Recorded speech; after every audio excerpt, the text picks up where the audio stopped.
Ayan mga idol, ang merinda sa ating mga alagang mga manok at saka pato. Mga maliliit na follower ng saging. Ayan. Oh, tingnan nyo, ang lakas kumain oh mga idol. Oh, tingnan mo yung pato. Oh. Sa dahon lang ng saging, malaking bagay na yan sa kanila. Ito ay alas 12 pa lang. Kaya ito ang pinapakain natin sa kanila. Mamayang alas 4 saka pa tayo magpakain ng naaayon sa kanila.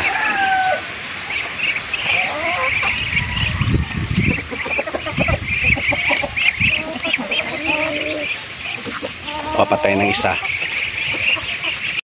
Papatay ng isa.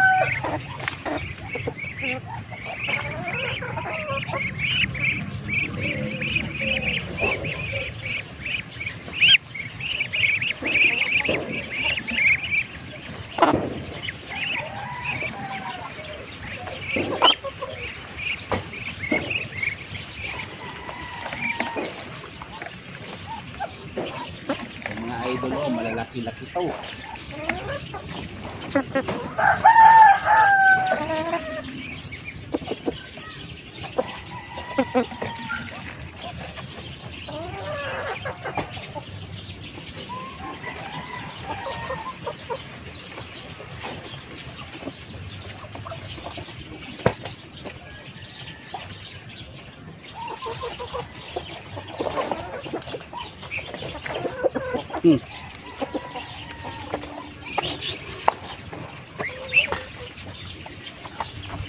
Itong katawan ng saging, putol-putulin natin to ng maliliit para makain nila yung pinakauyok or yung talba, ano ba to, yung ubod nila.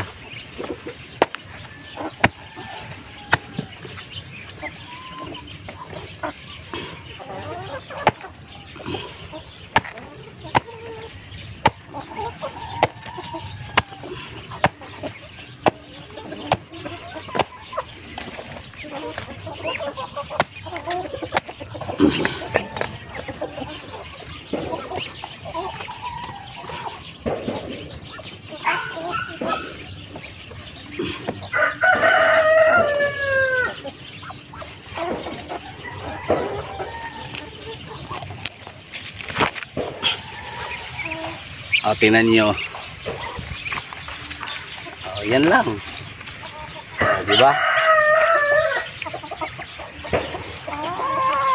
Sa katawan lang ng saging, malaking bagay na sa kanila yung mga dahon ng saging. Kaya ako dito, dati-rati yung mga saging ko, ay kinukuha ko yung mga bad follower. Kinukuha ko yun at tinatapon. Isa, parami na yung mga alaga natin, kaya ito hindi ko na kinukuha, pinuputol ko lang ng pinuputol para may makain sila. Malaking bagay na rin yung mga tanim-tanim natin ng mga saging. Tingnan mo yung dahon oh. Ayan lang.